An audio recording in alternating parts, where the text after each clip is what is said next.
faithful outlaws looked at their leader expectantly. Had he really got a plan?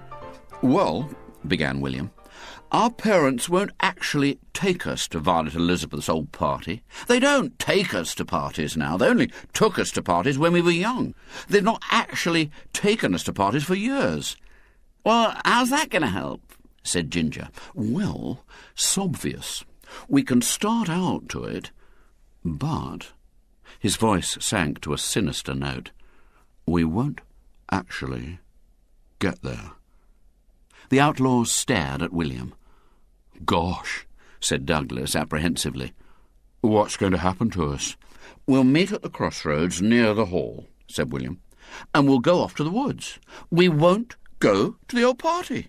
He warmed to his theme. "I'm not playing any kissing games for anyone, and I once heard someone say that it was the duty of everyone to fight against tyranny, and this sickening party's tyranny. So that's what we'll do. We'll go and do our duty fighting against tyranny." They considered the suggestion for a moment or two in silence, with mingled excitement and misgiving. "We'll die 1,000 deaths all right when they find out," said Ginger. "All right," said William. "All right. If you'd rather play sickening kissing games with Violet Elizabeth Bott and her sickening old aunt, you can. I'm going off to the woods on the day of the party, and if you don't want to come with me, don't." But they did want to come with him. They clamoured to come with him. They flung their doubts aside and viewed the prospect with spirits that rose higher and higher the more they viewed it. "We'll have a jolly good time," said William. "It doesn't matter what we do, 'cause we'll be getting in a row anyway, so we might as well get in a big one as a little one." "A big one's more exciting than a little one, in a way," said Henry. "Yes, it sort of makes it more worthwhile," said Ginger. "Well, this ridiculous old party starts at 3:30 on Wednesday," said William. "So we'll meet at the crossroads just before then, and we'll go off to the woods and have a jolly good time." Mrs. Brown was surprised by William's meekness and docility when the time came to prepare him for the party. She had expected passionate protests, wild excuses, torrential spates of eloquence, but it was in comparative silence that he allowed himself to be cleaned, scoured, brushed, and encased in his best clothes, like an offering decked for sacrifice. Mrs. Brown was touched, and even a little remorseful. "I'm sure you'll enjoy yourself, dear," she said. "Yes, I bet I will," said William. "You'll be glad you went."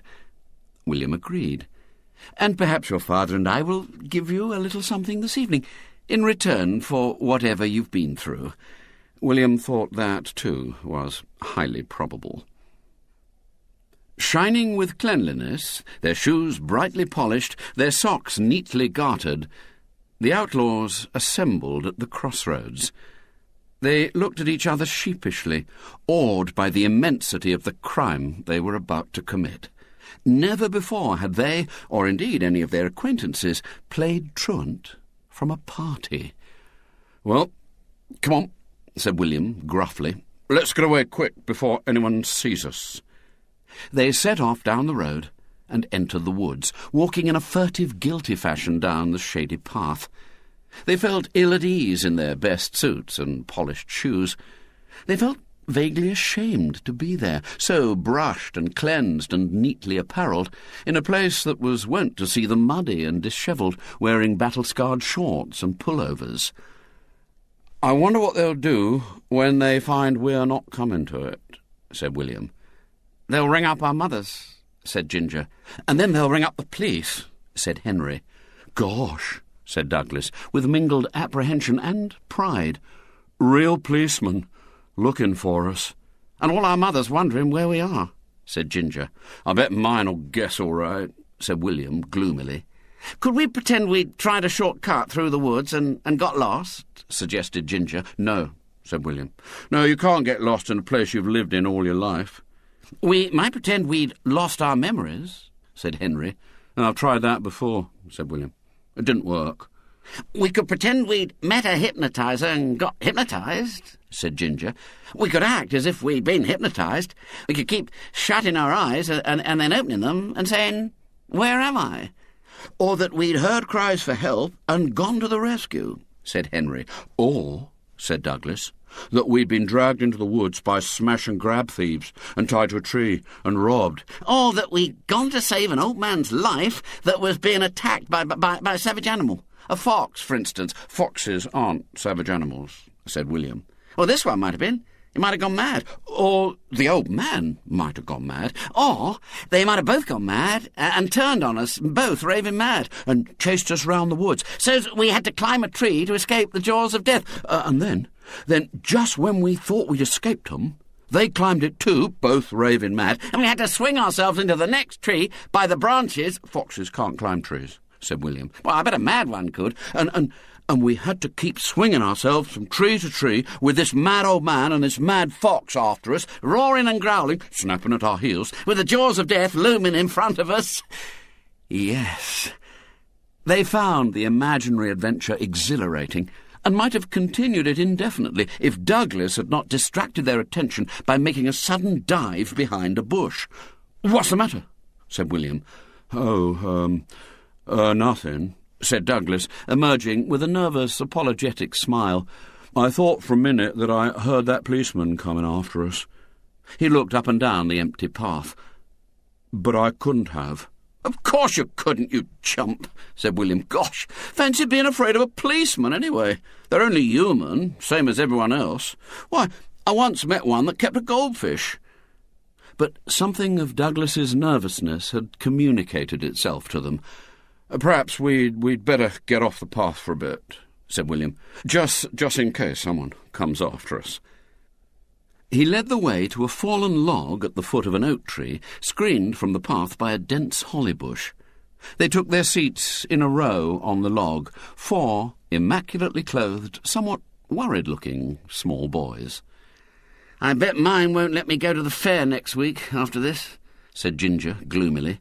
"I don't suppose mine'll give me any pocket money for the rest of my life," said Henry. "And I bet if this policeman catches us, he'll drag us off to prison," said Douglas. "I don't see how keeping a goldfish is going to stop him." "We'll all die 1,000 deaths one way or another," said Henry. "And it'll be worth it," said William with spirit. "Gosh, I'd enjoy dying 1,000 deaths to get out of that soppy party." "Yes, we would too," they assured him, taking courage, as usual, from his buoyant confidence. "Course we would." "Do you know what I think?" said Ginger slowly. "I think it's civilization that's wrong. If there wasn't any civilization, there wouldn't be any soppy parties. Someone ought to put a stop to it." "Yes," agreed Henry. "I can't think why people have gone on with it all these years. I heard someone talking about a book they'd read the other day, and it was about some people that were all that was left after an atom war, and they were starting civilization again, but they wanted a better civilization." "Well, that was a jolly good idea," said William. "Gosh, wouldn't it be fun if just us 4 were left after an atom war and we could start a better civilization?" "Yes," said Henry. "These people wanted to start a civilization that was all art and learning and no war." I don't know about that," said William doubtfully. "We've tried learning, and there's not much sense in it. Gosh, we've wasted years of our life wearing out our brains over arithmetic and history and stuff, and, well, there just isn't any sense in it. I think civilization'd be better without learning." "There's not much sense in art, either," said Ginger. No, there isn't," agreed William. "What's the point of drawing things? It's a batty thing to do. There's trees and animals and rivers and such like in real life, and they're all right in real life, but what's the point of drawing them on pieces of paper? You can't climb a tree on a piece of paper, or ride a horse on a piece of paper, or swim a river on a piece of paper, so what's the point of putting them there? Why not leave them in real life where they belong?" And war," said Henry. "War's wrong," said Douglas primly. No, it's weapons that's wrong," said William. "War's all right without weapons. You can have a jolly good fight without weapons. We'd keep war, but not weapons." "We could have sticks," said Ginger. "A stick's jolly useful in a fight." "Yes," agreed William.